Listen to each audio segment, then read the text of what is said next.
Guys, তো আজকে আমি একটা চ্যালেঞ্জিং ভিডিও নিয়ে চলে এসেছি। আজকে আমি করতে চলেছি ফুচকা চ্যালেঞ্জ। আমি আর মৌসুমী পছন্দ যাই হোক, এখানে তো এখানে নটা করে ফুচকা আছে আর 30 সেকেন্ডের মধ্যে কে কটা ফুচকা খেতে পারে সেটাই আজকে দেখবো। চলো তো শুরু করি। জিতবো তো আমি, দেখা যাক কে জিতে। আর যে হারবে তার জন্য কিন্তু পানিশমেন্টও আছে। চলো এখানে আমি টাইমার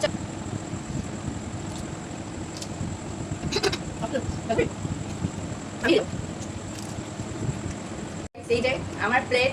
আমি তো হেরে গেছি, আমি জানতাম আমি হেরে যাবো মৌসুমির কাছে।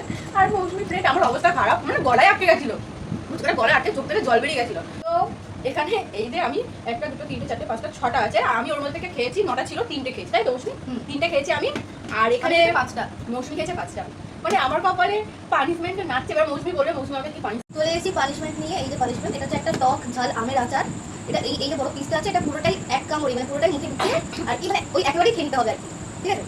এটা পুরোটাই একেবারে খেতে হবে, ওই কেটে কেটে খেলে হবে না। হ্যাঁ দেখি খেতে পারবো, পুরোটা পুরো মুখে ঢুকিয়ে দিতে হবে, খেতে হবে। চলো টাকা ঢুকে দেবো, হাতে ঢুকবে, হাতে ভাত খাওয়া মনে হবে।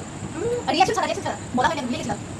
দেখো নিশ্চয় চলো, ঠিক আছে, ভালো হবে কেমন এত খাওয়া পড়তে হবে। চলে গেছে রিয়াকশন, চলে এসেছে, ঠিক আছে। আমি বলে দাও, আমি বলে দিলে হয়তো ভালো হতো, রিয়াকশন করবো। হ্যালো ভিডিও টক আমি ওকে দেখতে পুরো দাঁতগুলো পুরো ঢুকে গেছে। তুই খাসি পুরোটা? আমি পুরো চিবিয়েছি তো। ও আচ্ছা, দেখো পুরোটা চিবিয়েই বের করেছি, নোংরা দেবো না কেউ। মানে এইটা আমি দেখাচ্ছি, এই যে আটির দিকের জায়গা, হ্যাঁ তারপরে পুরো ঢুকে। তো গাইস, আমাদের চ্যালেঞ্জ তো এখানেই শেষ হলো, পানিশমেন্টও দেওয়া হয়ে গেল। আমি আসছি পরের ভিডিওতে আর একটা চ্যালেঞ্জ ভিডিও নিয়ে। আর তোমরা কি ধরনের চ্যালেঞ্জিং ভিডিও দেখতে চাও আমাকে কমেন্ট করো, নিচে কমেন্ট করে আমাকে জানাও। দেখা হচ্ছে নেক্সট ভিডিওতে। Bye bye.